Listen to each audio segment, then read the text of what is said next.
Oh, live look. Good afternoon. Welcome to Heartwood Turning in the stable studio. Give me 1 second. I turn my heater down a little bit. It has got a little bit warm in here suddenly, and it's like a jet engine roaring in the corner. So we'll turn it down to 3, and that'll slow it down a little bit. Just in case you're worried, I've got a cup of tea. We're all good to go. I've got just got 1 year worm today, so we'll introduce you to him. Let me see, how do I do that? Press that button, there we go. Pete from Twisted Trees is in to give me a hand today. Hi all, and I got here 30 seconds ago, so it's a bit.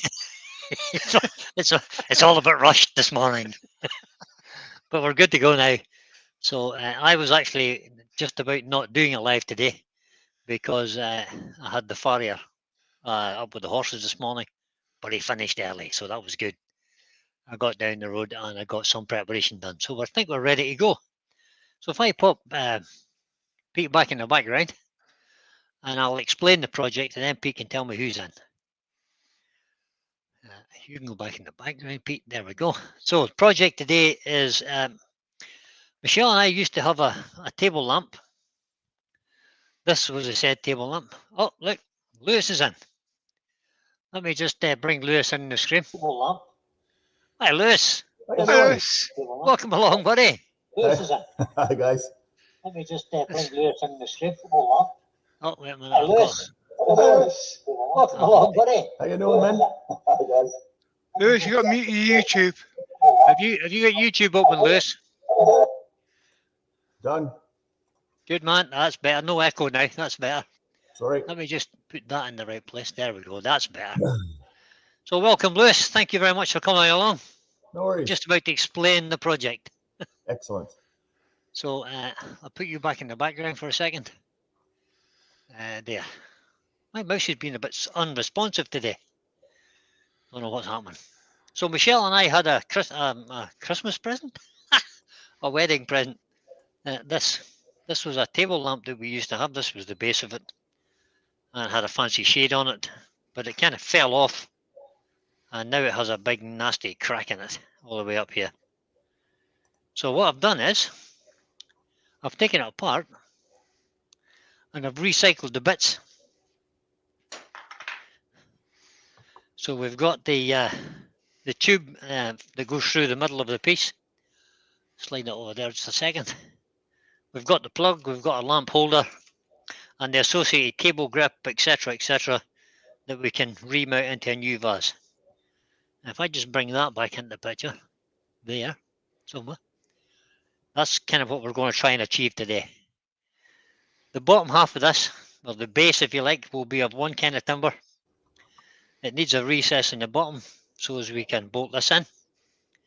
And then we'll have this is a 10mm threaded rod, go all the way through, a lamp holder on the top, and then a shade on top of that. This piece is, I can never remember, and I don't even know how to pronounce this. This timber, it's macrocarpi. Macrocarpi. Does that make sense, Pete? Yeah, I don't think that's the right pronunciation, but I can't say it either. Macrocarpe. That's what the base is made of. I just, for me, I just kind of made it. I kind of went, it's Mac. So I can't pronounce it, so I don't know what it is. So we're going to make the base out of that, and then we're going to make the stem, if you want to call it that, out of this nice piece of elm burr. So that should be an interesting turns. But that'll be this evening's project. The lunchtime today, we're just going to concentrate on this piece of wood, okay? So let me get that. I've started by marking out the mortise on the bottom, and I've got a faceplate on it. Only because the faceplate was on it originally. So I'll mount this on the lathe, and you guys can let me know who's in. How far back your chat goes, Pete? I'll go from the participants list, it's easier. Yep. Okay. First one in is Brian at Heartwood Turning. Oh, am I? Here. We've got Brian Watkins, Chris Dodds, Flintic Wood Dancers, Robert Copper Owl returning, Dara Colon, David J. Heath, Guildford Carpenter, Leo at MG Woodworks. We've got an extra earworm, guys. Just hold on a second. Wait, see who this is. It's Glenn Hello. from Hey. Yorkshire Great Headquarters, no Hi, less. Glenn. Hi, Glenn. Welcome along, buddy. Can Glenn hear us? This is the thing. Can you hear me, Glenn? I'm not sure he can hear us. Nope. Yeah, I can hear you. Oh, He's good here. man. There we go. Right, I'll pop you back in the background, and I'll get on with Yeah, start got you. recording this. Okay. So, go ahead. Eric Winkler. Robert at Hodgepodge Woodworks. Jamie at JP Woodwork. Mark the Gentleman Woodturner. Michael Buckingham. Michelle Ousby. Robert Dolman. Terry Bartlett. Glyn the Yorkshire Gip. Sure. Todd at Glencove Woodworks. Yeah. Wood Turnings by Barry. That's the end of my list. That ain't right. That's not right. Good I'm here. Well, you can figure out who's in and I'm, give them a shout I'm out going as to we have go. to drop As we go. out, guys, because my heater is deafening. All right, All right, no Glenn. bother. Nice to see you in bit for a brief moment. Okay, Glenn, thanks for coming in, mate. I'll talk to you later. Ta-ra. So I'm just going to put a mortise in this now, so they can mount it on the chuck. It's quite a soft piece of wood, this. But it cuts rather easily. Well, I'm completely confused between the chat and the participants list, but Todd at Glencove Woodworks, Terry Bartlett, Robert Dolman,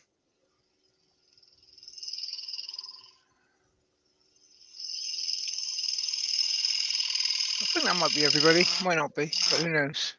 Many have we got in? 38 people watching, apparently. Oh, that Lewis bloke is in as well. According to my eye in the sky, it says there's 38 people watching. Yep, there's 38, 39 now. Grandpa Jim just came in. Hi everyone, Long. welcome. So I'll just use this skew just to make a little dovetail in here.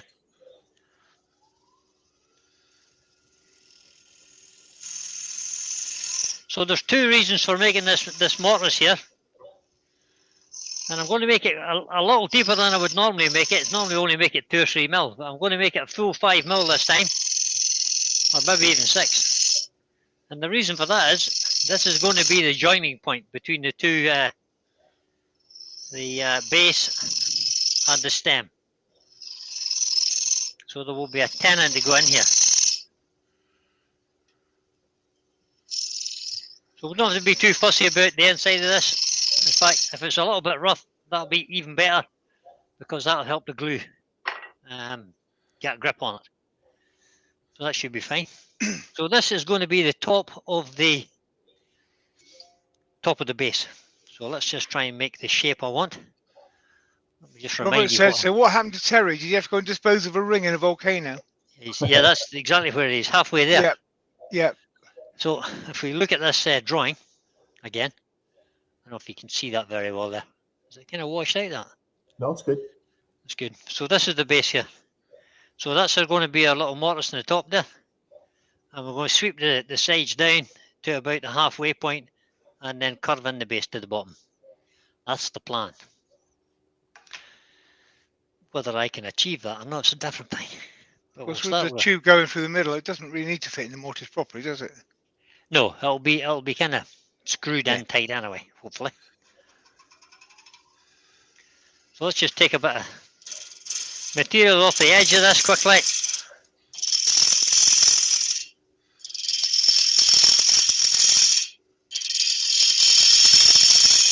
This wood is really easy to cut, I have to say. Jamie said, I am free if you need another earworm, Brian. No pressure. Jamie? JP Woodwork. Brett Beecroft is in. Hey, Brett. I think these two boys could handle this just for now. Yeah, we can cause you enough trouble.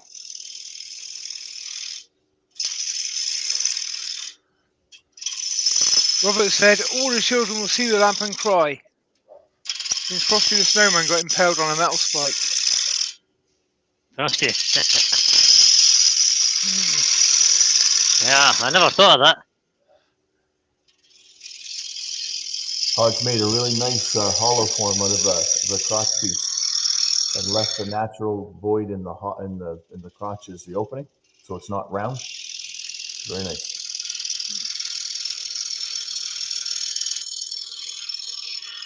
I think that was yesterday's upload, wasn't it, Hodge?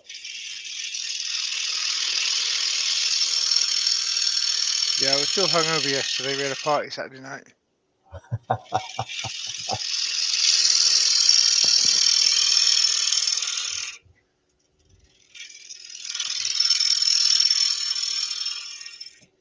No arrests, Pete? No arrests. No, it was a very civilized party. Excellent. You know, a civilized party, Pete, that's not like you. Yeah, next weekend we're going to make up for that. Yeah, I thought so. Oh, this wasn't a biker one then. No, the biker one's next weekend. So I drew a line on this earlier. I'm just going to highlight it a bit. Which is there. That's halfway down. So that's kind of where I want this slopey edge to come to. So we'll just continue bringing that down.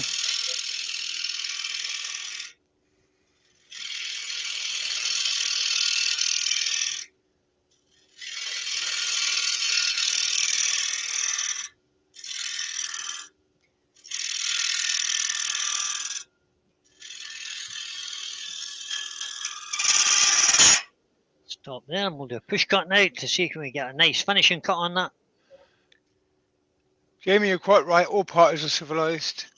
Because if they're not civilized, I can't remember them anyway.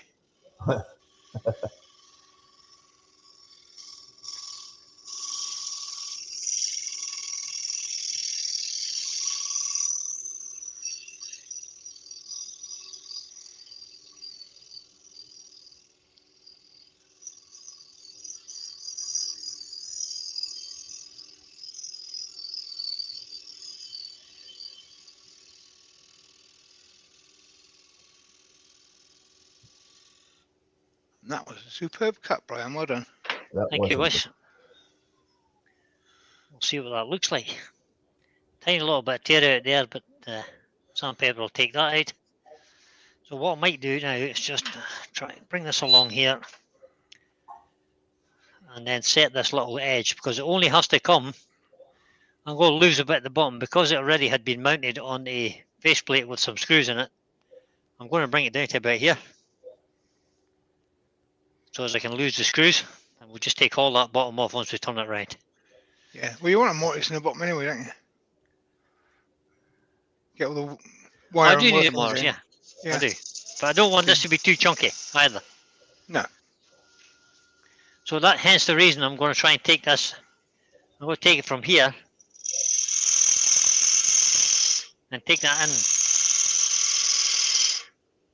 Because all that's going to disappear anyway. Why have you wood sheds in?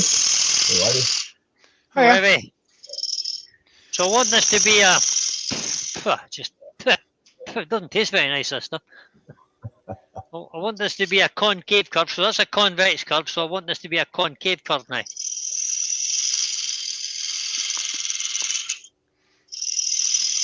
But I don't want to make the base too small either, because we obviously want the thing to be stable. Out of interest, what is the size of that piece? Have an overhead got an overhead camera, Brian? I'll give you the overhead now, buddy. There you go. There you go.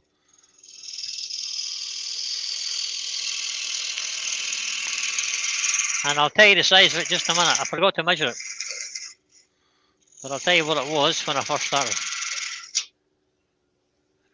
See that? Didn't pay attention when I was taking that tool away there and got a tiny little catch. Thankfully it's on the waste piece. It's a little bit teary. And here. That's okay. So let me just grab my tape measure and I'll tell you what that is. It started off as 8.5 inches across. So the base now is, well, that's still 8.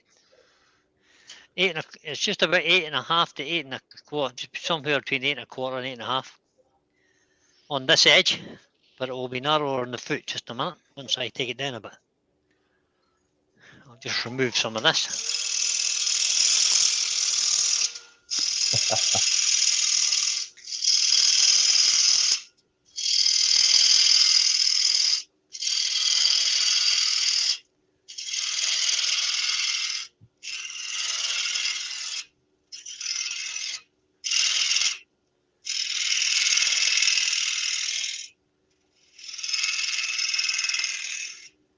I'll just leave that little line there so as I can see where I'm going.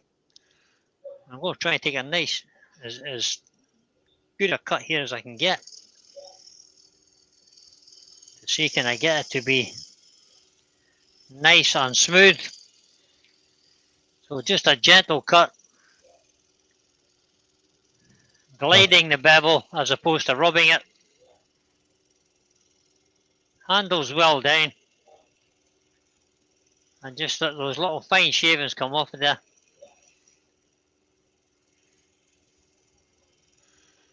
Paul Finley's in. He said, good afternoon, Terry, Brian, and everyone. Terry is not here today. He's on his holidays again. And Mark Stroughton's joined us. Welcome along, boys. Thank you for coming in. Appreciate it. Todd says the earworms are slow this morning, and that is a universal truth every day. Yep.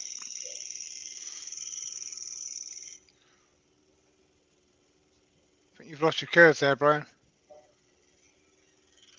I've lost it, have I? Yeah, a bit straight looking from here.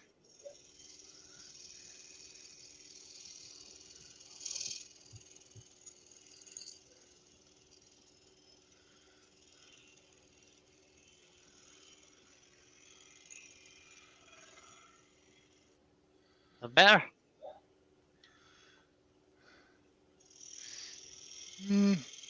Can't tell for sure. It could be camera, but it doesn't look right.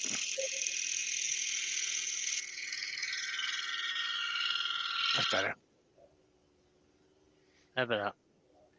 Little high spot just about here somewhere. So we'll just take a little bit more off of there.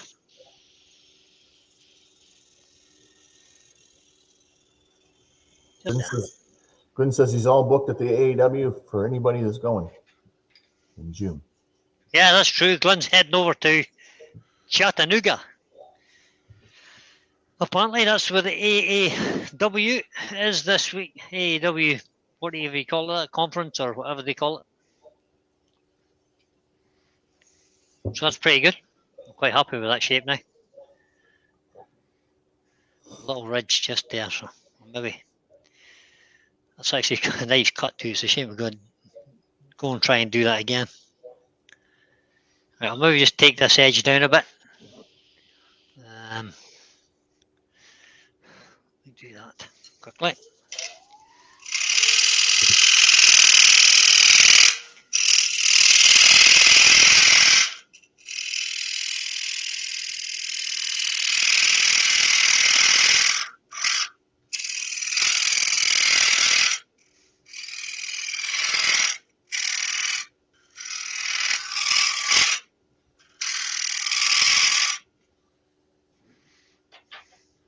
Use a beading and bottom tool out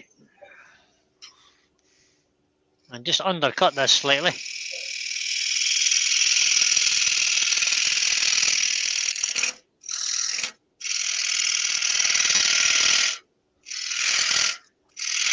We'll just take off bits at a time there.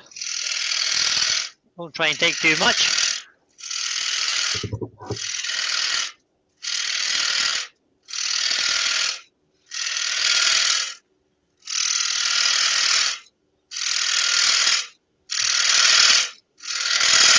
So I'm doing as much as I can here now of the heavy cutting before I reverse mount it onto a smaller tenon or mortise. while it's being held securely on that faceplate ring.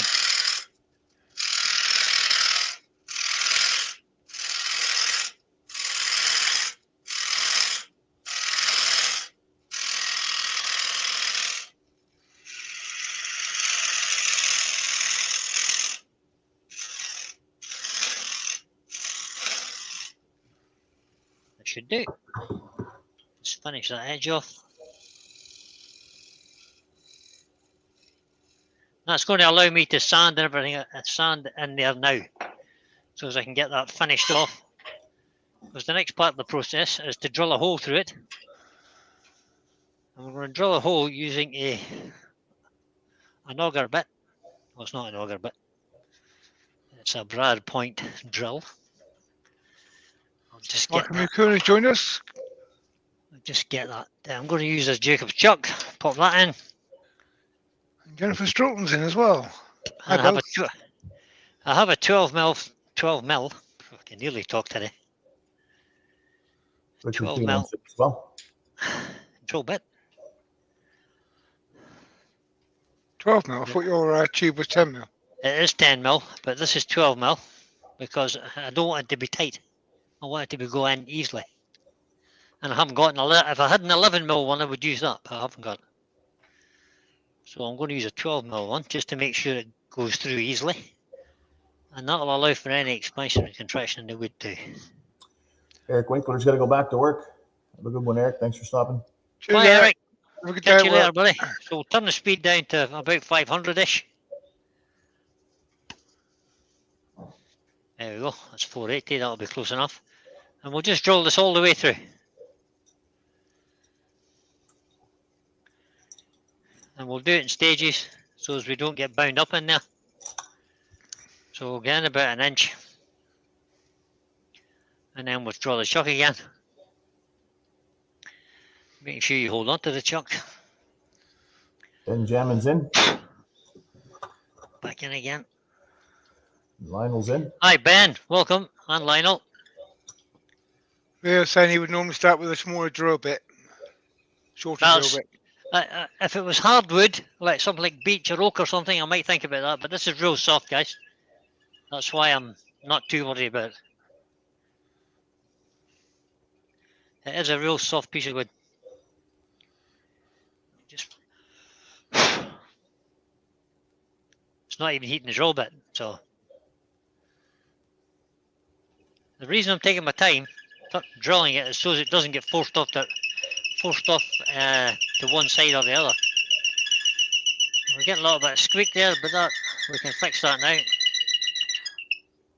Just put a little bit of, rub a little bit of wax on that. Just a little bit of Canuba wax stick.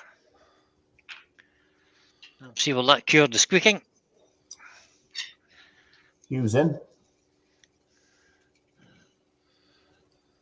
Hey, Hugh. And that's all the way through, I think. Good afternoon, Hugh. Yeah, that's all the way through. We've just seen a bit of shavings coming out through the chuck there.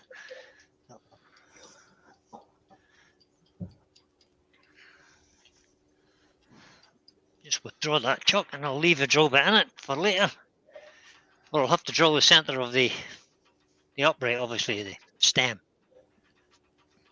Jennifer's asking if you're in again tonight. I think that he is for his own. Yep. So, yes. Yeah, this is a two-part project that could be finished this evening. Paying up for my sins now, I tell you. Just check through. There's a hole all the way through there. Yep, I can see the far wall, so that's good.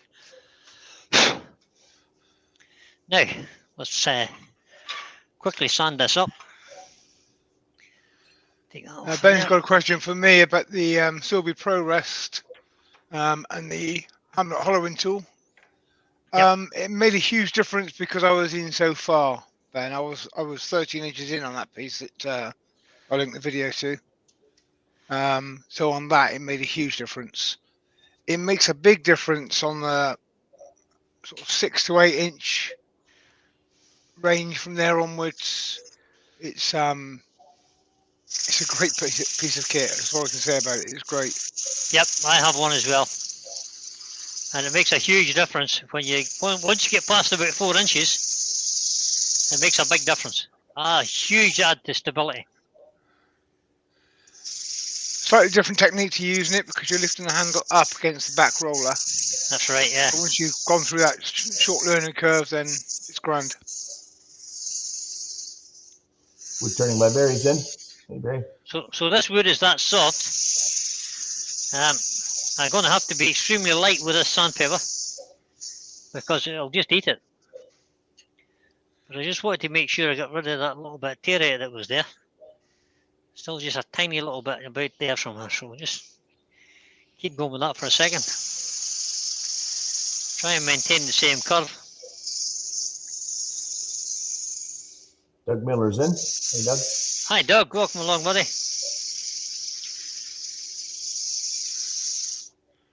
Now, this bit might be more awkward to do, but we'll give it a go.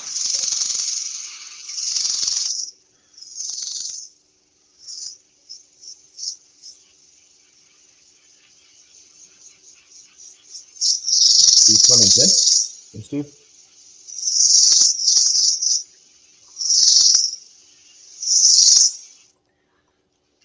$58 watching now, Brian. Oh, thank you very much, guys. Appreciate you all coming in and spend a bit of time with us today. We do this just for fun. And it's good to have some company. Excellent. And if you happen to have picked something up along the way, even better. These two guys in the chat, Pete and Lewis, are far, far more experienced turners than I am. Yeah, but not as good an artist as you, Brian, that's for certain. Well, yeah, okay. I'll take you at your word for that, Pete. I don't think I'm very much of an artist, but I seem to be learning somewhat. You're doing well. If you have any questions, boys, ask away, because these two guys are a mine of information. They'll be able to help you. We've got a question for you here. Can we switch cameras? And Richard Phelan said he missed the start. What is today's project? We're making a lamp, Richard. This lamp. This is what we're making today. This lamp. You see that? Yeah, we've got it. That's what we're making. It's going to be a table lamp. We had a table lamp. I'll just show Richard.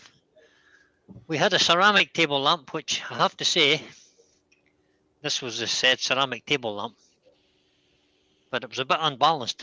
Now, that was the foot it was on, so it was really unbalanced, and it fell off, and it has a huge big crack in it now. So I'm replacing that, cannibalizing the electrical bits that was in it, and I'm making a new one.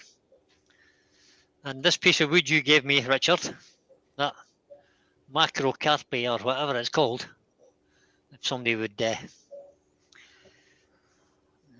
if somebody could pronounce it in the chat, that would be helpful. Somebody could pronounce it. It would be good. So that's fine. That's, guys, I've got rid of all the tear out in that. Douglas Mungham's in. So the plan was to just try and do the base this morning, and then this afternoon I'll finish the base off completely this morning or this afternoon, and this evening we'll make the stem out of this piece of elm burr. That's basically for Richard. Everybody else has seen that. That's nice. And we're going to make that this evening, and then do the final assembly this evening. So this is 120 grit. Are you coloring the base? The base is being colored because we've just, those of you who follow my channel might know that we've just recently redecorated our sitting room. And it's all done in, I forget what colours it is. Michelle maybe put in the chat what the colours are. But I have mixed up some colours from the intrinsic colour range that I hope will be complementary to our sitting room. That's nice. You've got to go. You've got an appointment with some needles. And you'll actually be surprised that I'm going to try and keep that sharp edge. It's not like me. No rolled edges today. No rolled edges. Nope. Sharp here. Well, there'll be rolled edges in the stem. Yeah. This is 240 grit. Benjamin said, was this inspired by the lady from Total Recall? Inspired by the lady from Total Recall. Yeah. I No. think he's referring to the stem with the three. Oh, yeah. 3 balls on it. I know what lady he's talking about now. It could have been.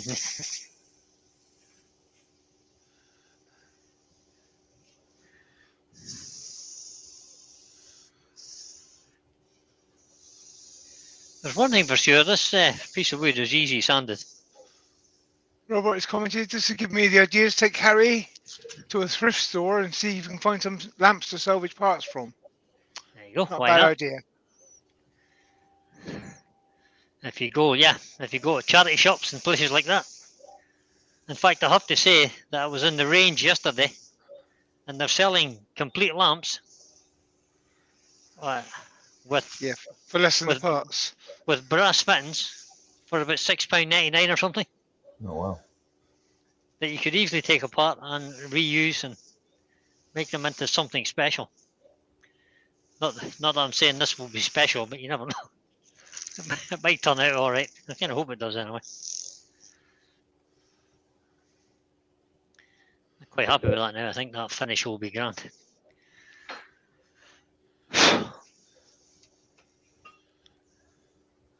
That was 400 grit I just used there. There's a little bit lumpy there. Let me just give that a quick clean with methylated spirits just to have a look. We'll see how it looks.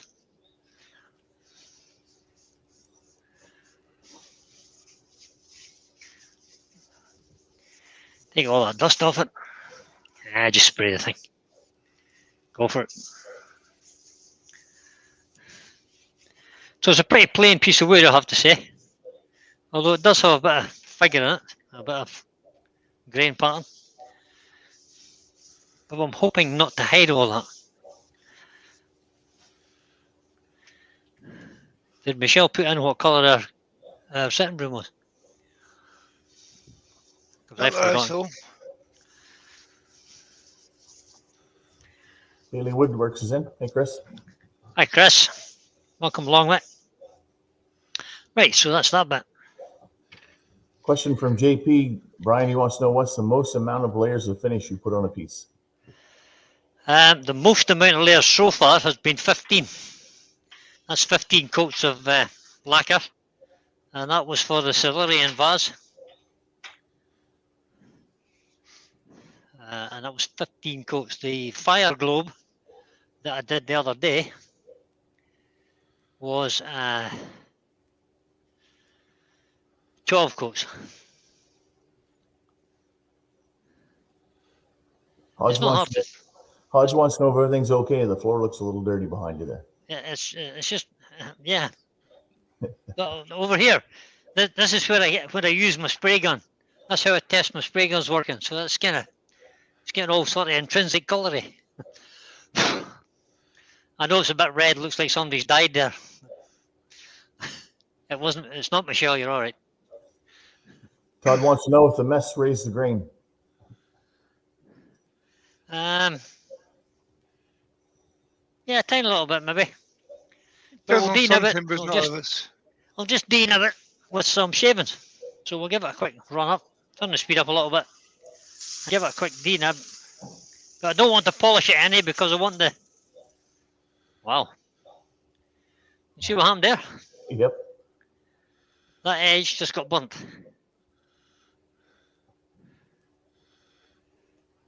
There's a dark line just starting to appear on that edge. See it from there maybe? Well, it's just burnt that edge. Give it another touch with the 400 grit again.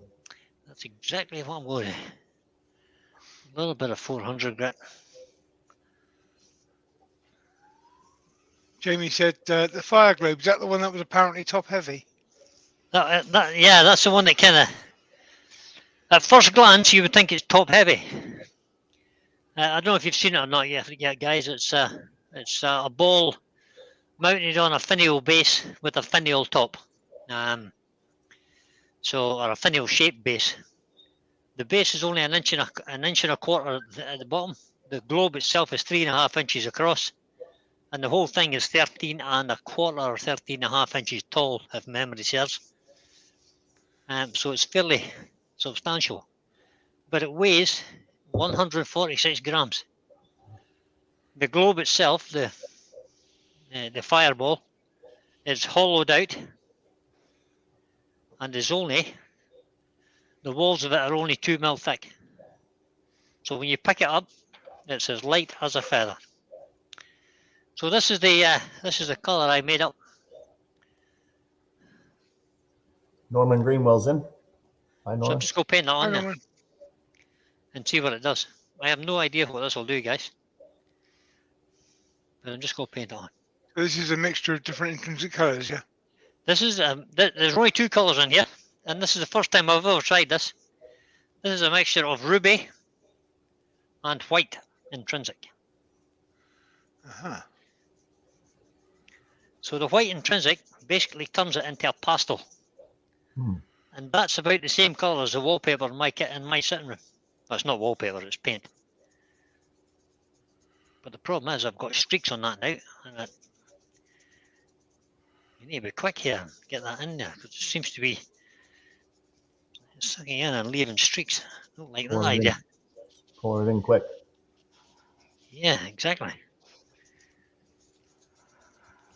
The wood dude's I thought we'd use a brush, because apparently the white in intrinsic colours doesn't really go through an airbrush very well. It's got kind of large particles in it, and it doesn't really go through an airbrush that well. JP says, be careful, it might go powdery. It might go powdery. Oh, okay. Having never used the white before, we'll see. But we'll give that a little coat there first. Put you back on that camera, will I? Michelle says, no good at painting, everyone. I don't know if she means her or you.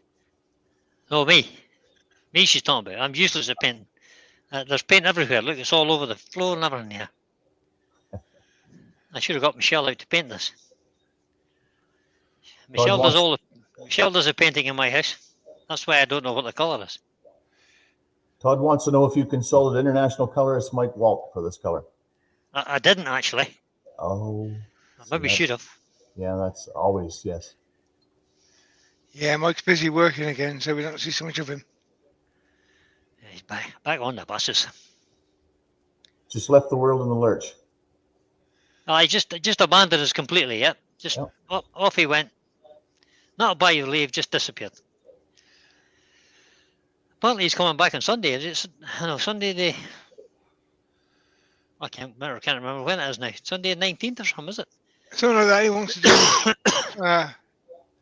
a live if he gets the shifts right for work. That's it. So keep an eye open for that. He will be back. Hey, wood dude. Stephen in? Stephen's in. Oh no. Stephen is is one of the guys' channels that I follow for kind of inspiration and stuff.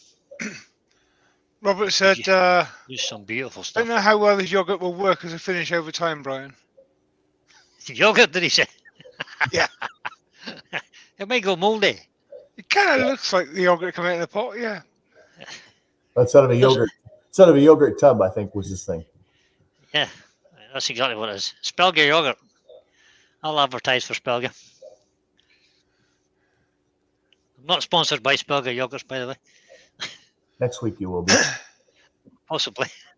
And Robert also said, you see that, JP? It's strawberry yogurt. So it is. So it is. No comment. That kind of ties back to what JP said about your shoes. Just when JP's in the chat, it just reminded me that I've been invited to participate in Virtually Crafty this month, which is on the 26th. So JP will be putting out the running order and etc. in the coming week. or so. So as everybody can come and join us and have a bit of fun that day. It'll be a Saturday, of course. Seems to be something happening in the grain pattern just here. I wonder if there's a bit of resin or something in that piece of wood. Right, I'm going to stop putting paint on that now. Let that dry. Stick that paint over there. And I'm going to get a piece of tissue. Events, Terry is not back next week, so I should be covering for him next Monday lunchtime. Yay!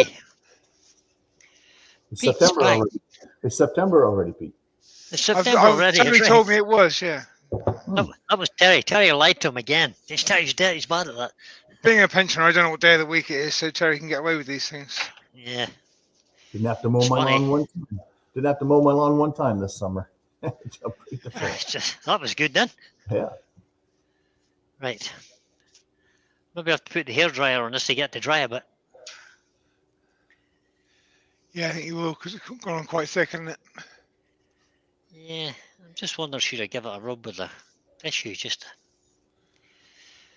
whack it on, see what happens. Turn the speed up. It is a bit thick. But that'll be okay.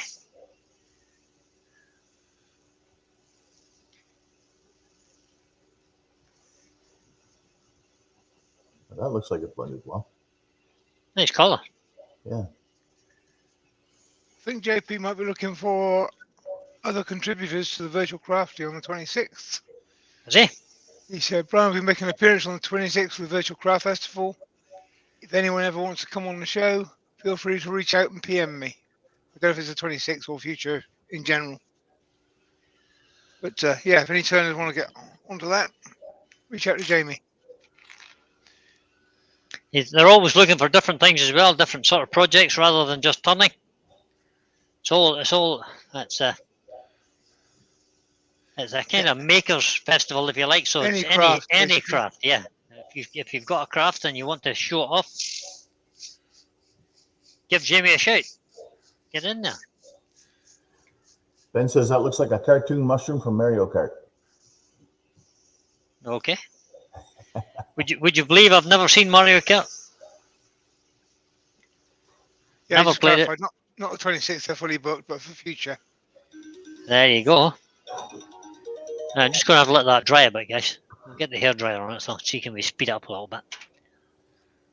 I'm not using my blowtorch because I'll get into trouble. That's actually started to let the grain come through again a bit. That's good. I'm impressed.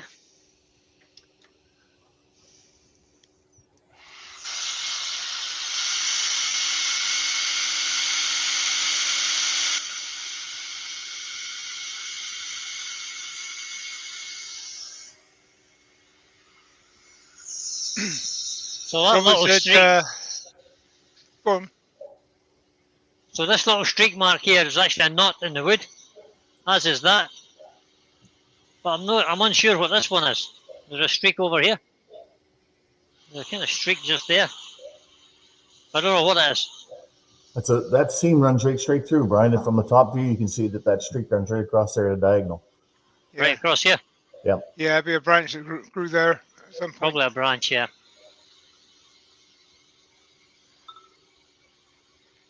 Yeah, I'd like to Robert get that said, dry. Brian, does that mean you could be doing tricks on a horse during the Virtual Crafty? Yeah, I know. JP's away. Thanks for stopping in, JP. Have a good one. Bye, JP. Cheers, Jamie. Take care, mate.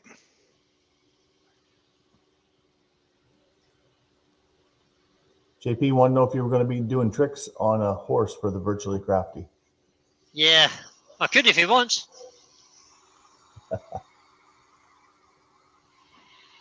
Well, that would be something different. Certainly would be something different. But I have a plan to do a similar project to what I've just completed, not today.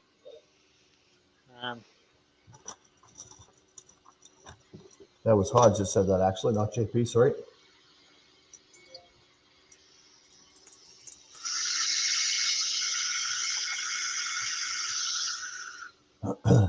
Jake, always wary about applying heat to anything in case it cracks.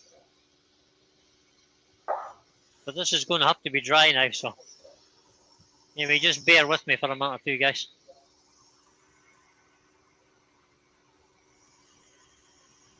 I actually quite like the way the colours have started to be lighter and darker in the different types of grain that's in there. yeah, that looks really good there now. It's kind of almost like tiger stripes. It's a lot darker in the overhead camera. It's a very different color. So the way Is the it? lights, not sure if it's the way the Yeah. lights hitting it or not, but yeah, it looks a lot less shiny, a lot darker there. Once I get it a bit drier, I'll go and apply some sanding sealer to it.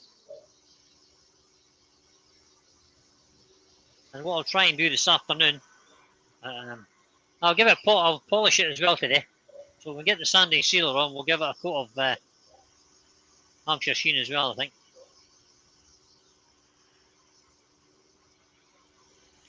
Benjamin said, I was reading the other day that some horses have their teeth filed when they get too long. Is that due to diet? If you're having to file your horse's teeth, there's something wrong with his diet, is right. Horses are designed to eat rough grass and hay. So basically, if you're producing grass if they're on grass that's too soft and too rich, like mown grass, if you like, they don't wear their teeth as much as they could do if they were in the wild. And normally in the wild as well, horses will eat because they're grazing right close to the ground. They'll be eating soil and stuff as well, which all helps to abrade their teeth. And lots of horses I hate to say this word, but captivity, that are kept in stables mostly, need to see the dentist about once a year to have the sharp edges of their teeth filed away, to stop them biting their lips and their jaws. Yeah, that's what Brian says. Mark will attest that the sharp edges of their teeth is so that it can eat people. That's exactly what Mark was saying. So you're not feeding them strawberry yogurt. No. My horses survive on a diet of hay. Nothing else, hay. That's all they get. And in the summertime, they get to eat some nice lush grass, which just fattens them up, prepares them for the winter, and then all winter they just eat hay. And they're all in good condition. It's a fallacy that you need to feed horses lots and lots of grain. They don't need it. Todd asked what kind of horses you have, and Michelle said there were Irish sports horses and some cobs. And then Mark is correcting her, saying they have brown, dark brown, light brown, black and white, and not brown. Yeah, well, we have currently I've got a tricolour, black, brown, and white.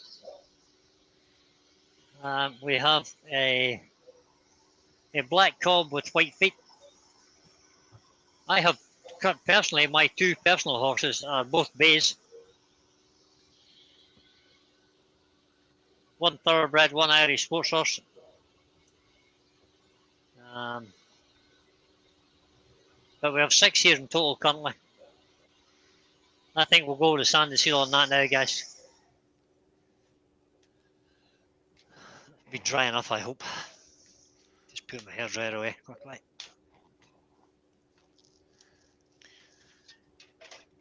Hairdryer's in behind the. We'll use a little bit of. Robert's asking, have you ever considered to have Terry as a jockey since he's a miniature? Terry as a jockey. Yeah. No, he wouldn't make it. Even though he's small, he's probably too heavy. Oh, did I say that out loud? You have to at least have long enough legs to stay on the saddle. Well, this is true. You kind of. Although if you're racing, you don't need legs so much. Kind of perched on top of a little tiny saddle. Right, sanding sealer. Can't find my spray sanding sealer, so we'll have to use Wendy this. at Tempest Crafts has joined us. Good Hi, afternoon, Wendy. Wendy. Hi, Wendy. Welcome along, Pet. You need legs if you're as top heavy as Terry. Yeah, definitely. So let's put some sanding sealer on this and see what happens to it.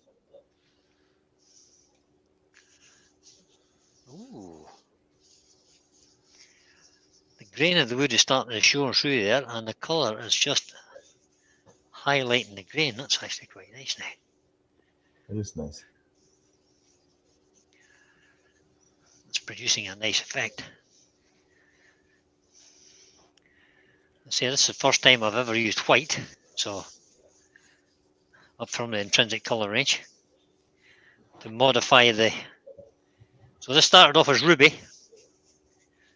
and I added some white pigment to it. Now we have a debate going between Todd and Richard Phelan whether Lexington, Kentucky, or Kildare, Ireland is the horse capital of the world. Well, if you listen to Americans, it's Lexington.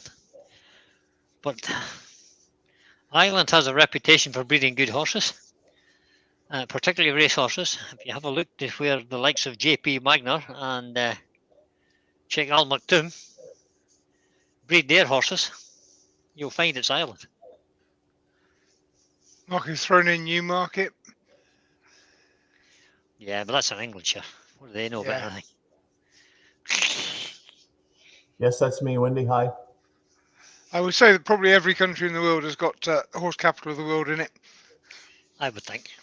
Different purposes for the horses maybe, but they've all got their specialities. I think that's actually nice. I'm starting to like that.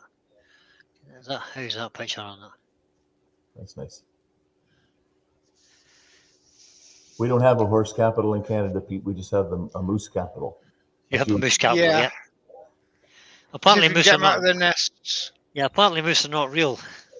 No, they're not. According to Pete, anyway. They're just too silly to be real. And I've never met anybody that hasn't drunk Jägermeister that's ever seen a moose. So I think it's an after effect of drinking Jägermeister.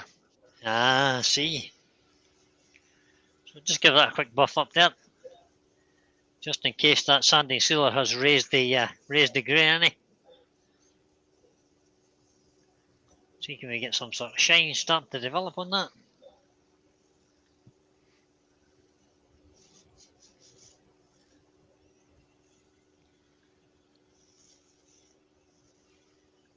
There we go. Mark says Africa must be up there too, Mark says, with all those stripy horses. Stripy horses, yeah. Stripy equines, eh?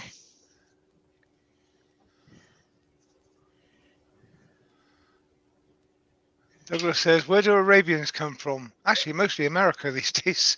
But, Arabian horses, surprise, surprise, are basically Arabian. But the foundation of all thoroughbred horses, the foundation stallions, can be traced back to 6 stallions. If you want to look that up, guys, you'll find that every thoroughbred horse in the world comes from the lineage of 6 thoroughbred stallions, or 6 Arabian stallions, when the thoroughbred stud book was first started. So they're all interrelated somewhere. I'm just wiping that on now until it starts to get a bit tacky.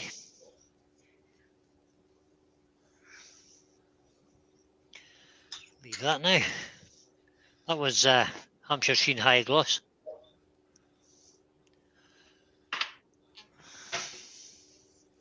Clean piece of tissue. No expense spared today. Oh, that's 4 bits of tissue I've used already. Tisk. I'll be getting told off. Her indoors will be out shortly. Well, the lamp is for her, so. Oh yeah, this is for Michelle right enough. Forgot. So we'll just give that a quick buff up. No expense should be spared. No effort should be spared. That's right. Doesn't have to be expensive, just put in the effort. don't forget that sharp edge burns easy. Yep. So basically I'm just allowing that paper just to touch that. I'm not pressing on it at all. And I'm using the full pads of my fingers to try and spread the pressure across the whole piece of the cloth.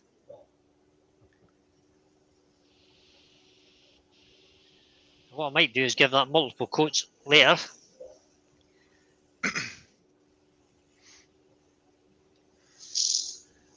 Mark is asking if you can just make this run straight through to this evening.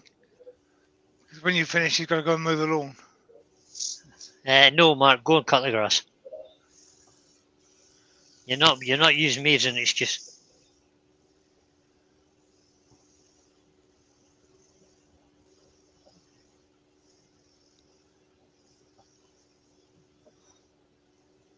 Pete, do you Nice think and we need to shiny have, on it. No.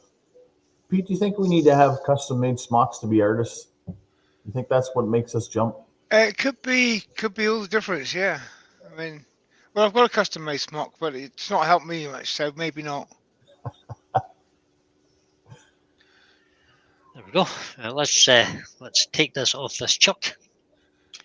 Woodworm Paul's in. Hey, Paul. Wrong way again. Take that off of there. Go dismount this chuck because I want a smaller chuck in there. I get a lot of people saying, why do you use the tool across the jaws?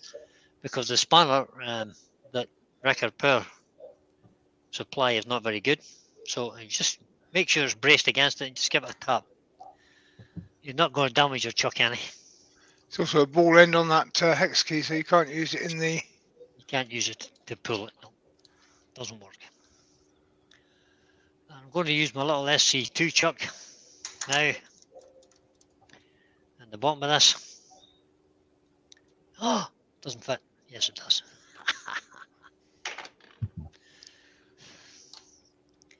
Hodge said that wouldn't be. Hodge said that wouldn't be the wrong way on an SK 114.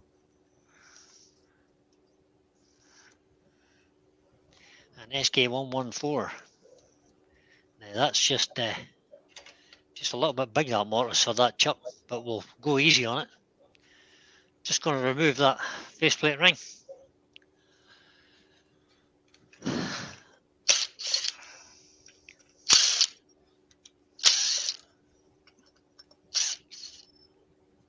Guys on the right camera. Faceplate ring back up in its ring holder from the Chuck Buddy range. I got that message, Ben. Yeah, sorry I misspoke. I'm a Vic Mark guy, so. Vic Mark. Ben says it's a 114, not a 114. It's a 114, yeah. So we're just going to use that cone center just to support that again, because that 10 is just a little bit on the big side for this piece. Just to get rid of all this. Oh, that'll not work. I'll need to wind that further out.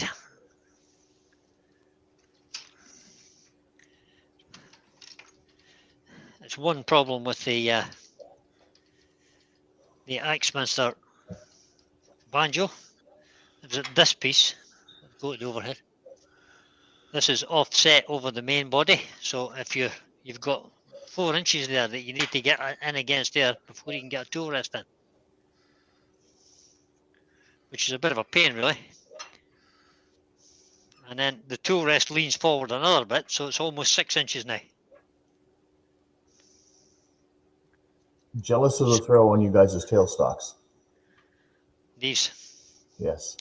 And this big brute of a piece of steel here on the quill, you can have it extended 6.5 inches and it's still as solid as a rock. So I'm going to try and take all this off now, but I'll just go easy and I'll use this little 10mm bowl gouge. I've been using a bowl gouge for all of this, guys. So that's 1200 revs there. And we'll just work towards the headstock.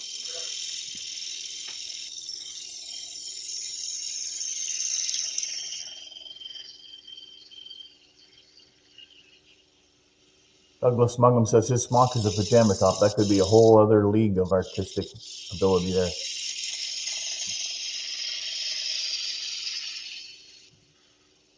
I've got 2 smocks on the way. My sister is making me another 2 new ones. And I've also got her wound up to make the giveaway, the 1,000 sub giveaway.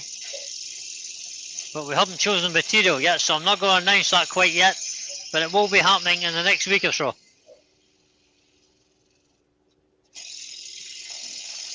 So probably next Monday night, I will announce the details of the giveaway.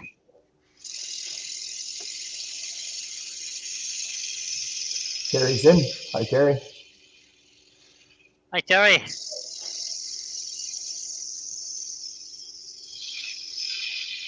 Is this Terry from TJ Turning, the person I'm covering for today? It is. Or is it Terry Bartlett?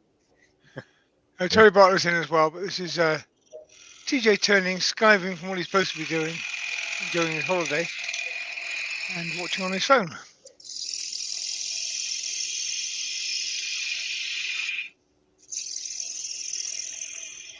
I don't think Terry's actually on holiday. I think that Bruce's on holiday and Terry's retired. Yeah, Terry's always on holiday. He's permanently on holiday. That's kind of moved in that circle a little bit. Yeah. Let me check that. Let me just push that further in.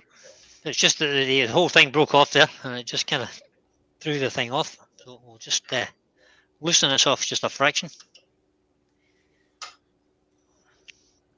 And then push it in with the tailstock again, and then tighten it up. Wrong way, Brian. Go easy on that. That's soft. Yeah. It's soft, yeah. It was. That's why I was only using one hand. Yeah. Because it is pretty soft. It's going to be overhung a bit, so you won't see any damage there. Yeah. No. That's okay.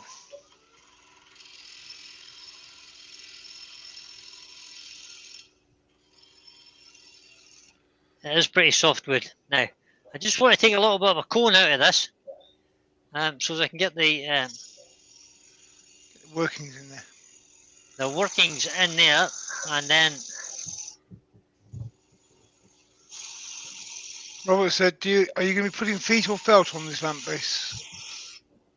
I think what I'll have to do is what I intend to do is try and drill a hole through the side, so as the cable comes out through the side, so it's flat on the bottom. And it might just be a couple of felt pads or something on the bottom. So that's the reason for this cone as well. So as there's enough room to put to drill a hole through the side and put the cable out through the side. I hate the cable coming out under the bottom of a lamp. I think it's terrible. It's much better if it's kind of quarter of an inch above the rim. Wendy's asked a really awkward question. She has? Yeah. She said, What wood is it?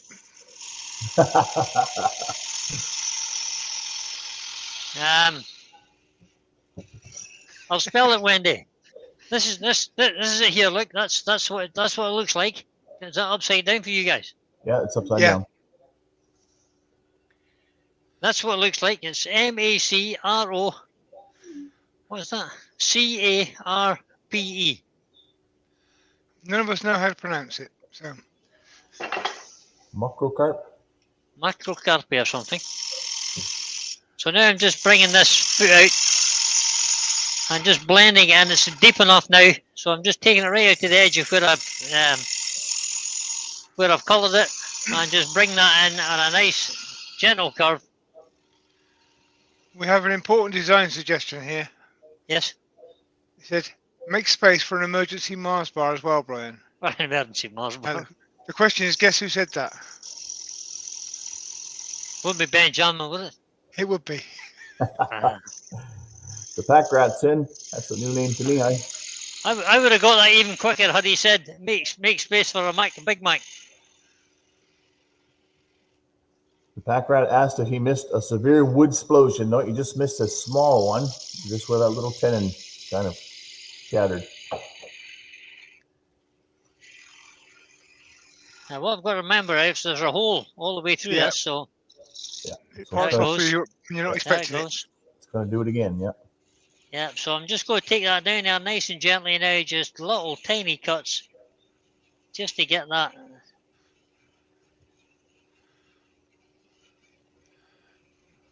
So I'm just using little tiny cuts on the left wing. How brave am I?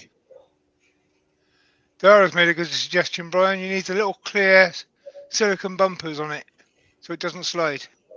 That's a good idea, yeah. You can actually buy them now. They're kind of just stick-on pads, aren't they? Yeah.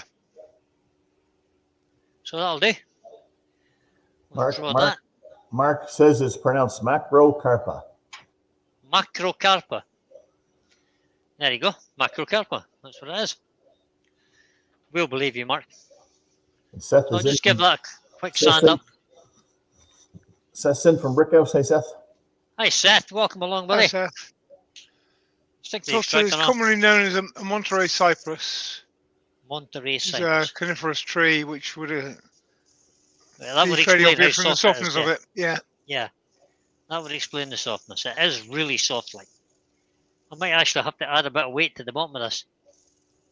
Mark says that's that same species of tree that blew down and booed, that big one. Yeah. Oh, is it? Well, it's a joy to turn because it turns nice and easy. So that should give me enough depth there to get the workings in there. Even if I have to reduce the size of the stem or the metal bit that's going through the middle. It's not sanded enough. We'll drop back a grit and just sand that again. Do you need a flat shoulder on the bottom of that where it bolts up?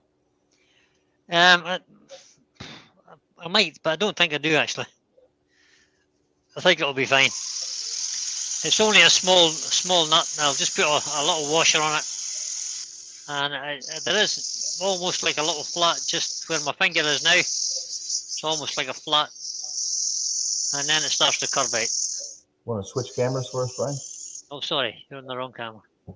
So just where my finger is now, right in the centre, there's a little flat there, and then just the curve just sweeps on out to the edge. So that area there is kind of flat. So if I have a little washer in there, and then the little nut, let me just check the little nut, see will that fit. Where is said little nut? There's the piece of metal there. It's a threaded rod, so that's going in that hole, and there's a little nut. So I'll need to get a little washer just to hold that in place. Yeah. It won't take much to hold it. So I'll try and find a little washer. I'm sure I have one somewhere. Right, that's better. 240 grit. So that was 120 grit. I just went back to there just to finish the bottom. Make sure there was no tear out in it. And that's a bit of 240.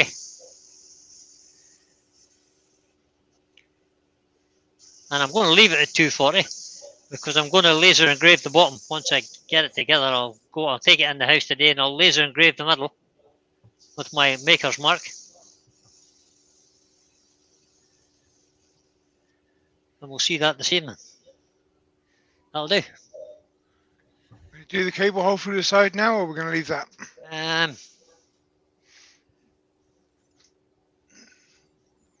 I would do it while it's still in the chuck, just in case you need to go a bit deeper. Well, we can do that. What size is the cable? Let's measure the cable. We have the cable over here. There's the bit of cable there, so we'll just measure the diameter of the cable. It's 6 mil, just under 6 mil.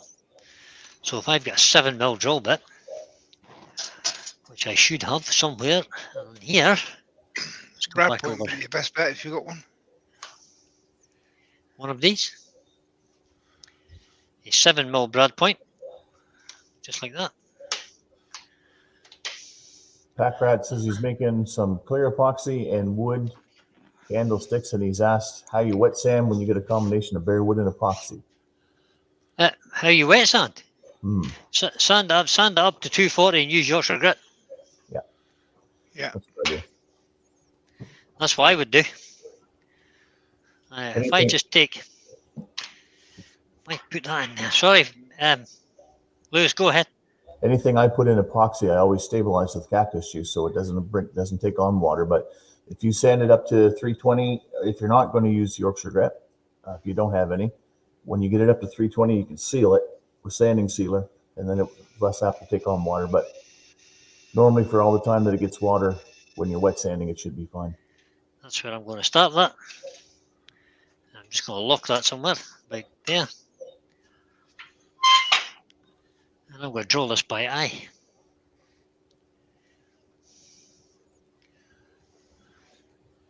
Put that on that camera.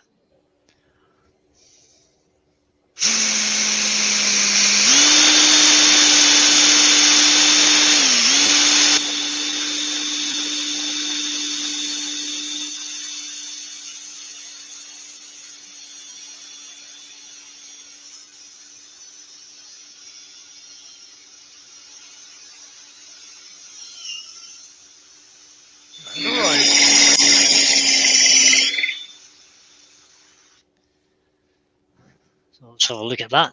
Let's see where we are. We'll just have to take a little bit more out of that. So I'll just pop that tailstock back up again for a second. Make sure that stays there. Seth wants to know if you've ever made a traditional Scottish spurtle, Brian. Nope. I've made loads of dibbers, but never a spurtle. You probably should. Let's go try. This is not going to be very nice looking in here. So I may have to take a little bit more off of this. Yeah, I probably should, Pete. Let's lock that up in there.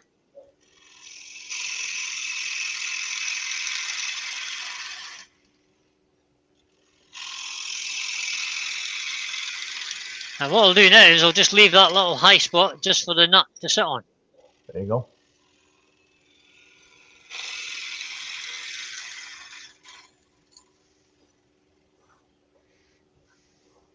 And that'll look like somebody actually thought about that. Well, Lewis did, because I didn't. Barry says check your church, but I think he means check your chucks. I think he does, because it's a bit loose. Yeah. But that'll do. That's fine now. That's going to be able to turn and come out there without any great drama. We can live with that. Seth's got a follow-up question. He said, have you ever used a Scottish spurtle? Yes, lots. In my younger days, that's how we used to make porridge before we had microwaves. We used to make it using a pot.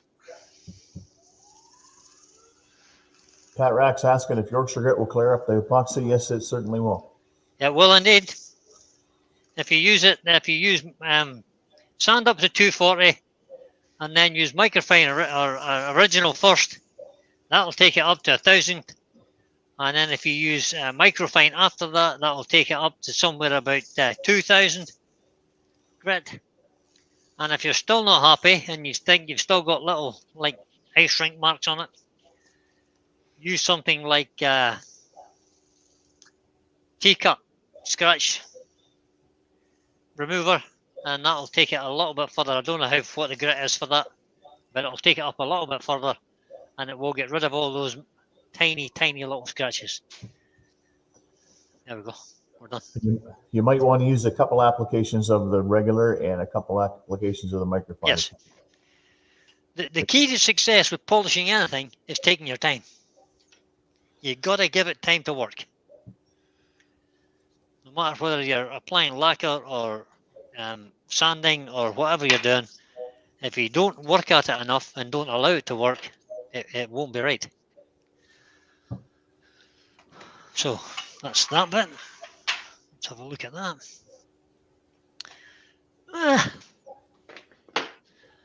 Go to the tailstock camera.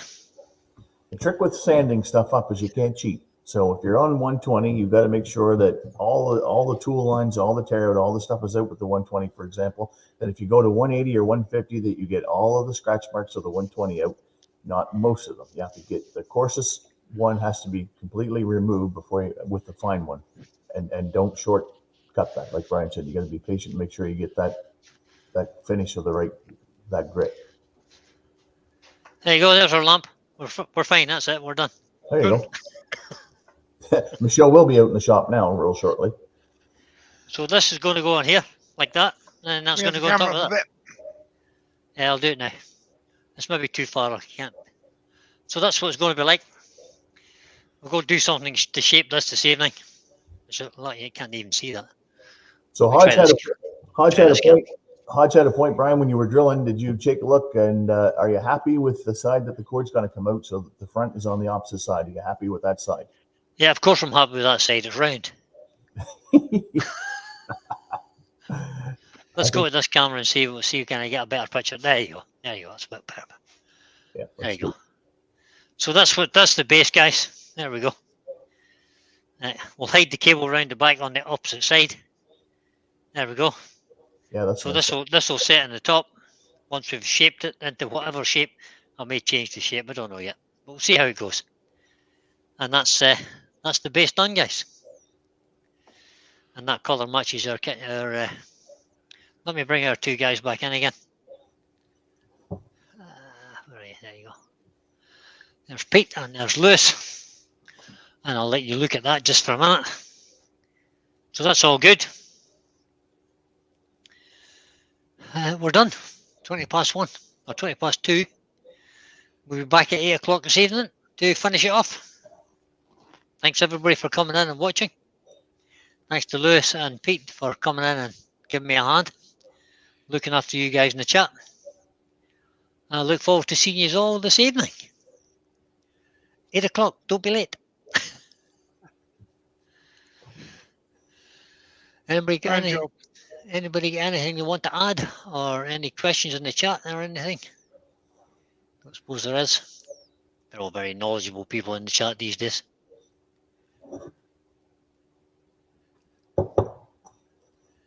Excellent. Okay, guys, I'm going to call it a day for this lunchtime session. I'll see you all this evening at 8 o'clock. Thanks, Pete. Thanks, Lewis. You're welcome. You're welcome. Cheers, everyone. Bye to everybody in the chat. Talk to you all later. Ending the broadcast. And bye, guys.